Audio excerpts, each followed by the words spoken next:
નમસ્કાર મિત્રો, આજે ધોરણ 4 ના બાળકો વિષય ગુજરાતી એમાં પ્રકરણ નંબર 9 કમળજળ એમાં આજે માખણ મિત્ર મટકી સંવાદ એક નાટક દ્વારા રજૂઆત કરશે, તે આપ સૌ શાંતિથી સાંભળશો.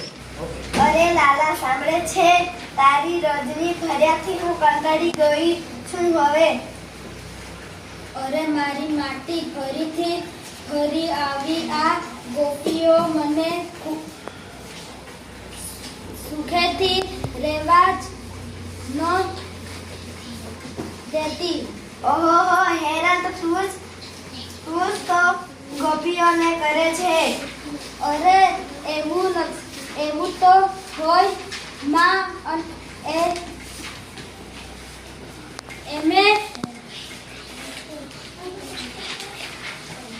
જઈએ છીએ. બોલ, ગોપીઓને ક્યાં હેરાન કરી એ?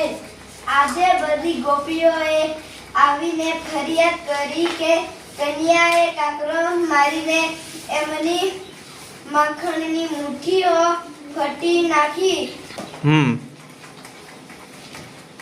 એટલું જ નહીં, ઘેરે સિક્કામાં રાખેલું દહીં અને માખણ પણ ખાઈ ગયો. કન્યા, તું આવા તોફાનો કેમ કરે છે દીકરા? ગોપીઓ ખોટું બોલે છે માં.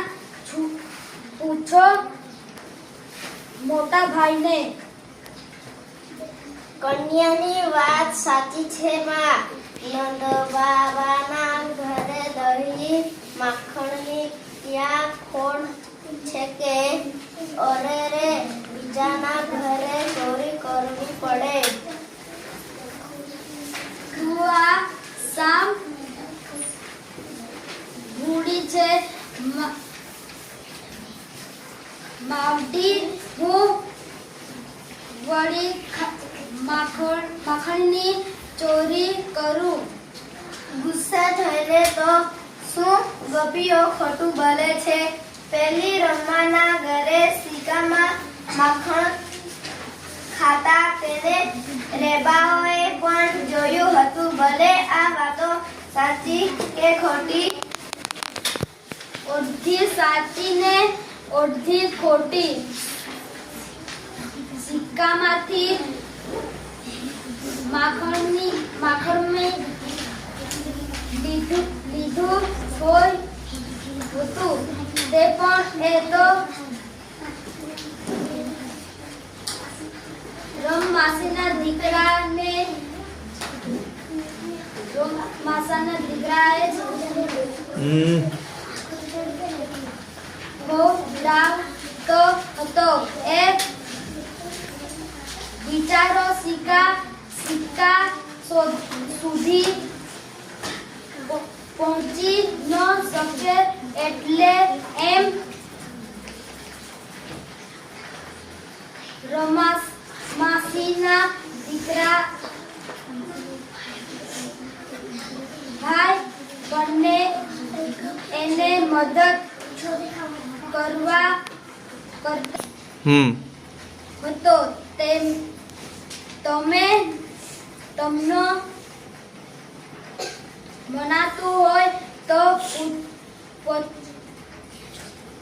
પૂછો મોટા ભાઈને.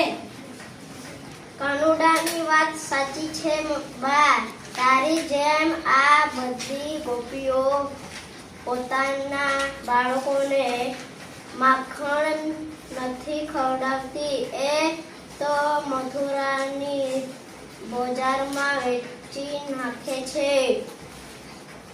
નહીં તો શું ઘરના છોકરાને ભૂખા રાખવાના? ગાયો ગોવાળના ગોપીઓ ગોવાળની અને મહી માખણ મથુરાના આવે. આવું તો ન ચાલે. તે બા એમ વાત છે આવવા દે. એ બધી કાબરોને મારા દીકરા પર ખોટું આડ લાગવે છે. હવે એમની વાતો છે. ધન્યવાદ મિત્રો. આજે ધોરણ 4 ના બાળકોએ પ્રકરણ નંબર 9 કમળજળ વિશે નાટક દ્વારા સંવાદ રજૂઆત કરી. એવા જ વિડીયો આગળના પ્રકરણની અંદર તમને જાણવા અને સમજવા મળશે. આભાર. Thank you.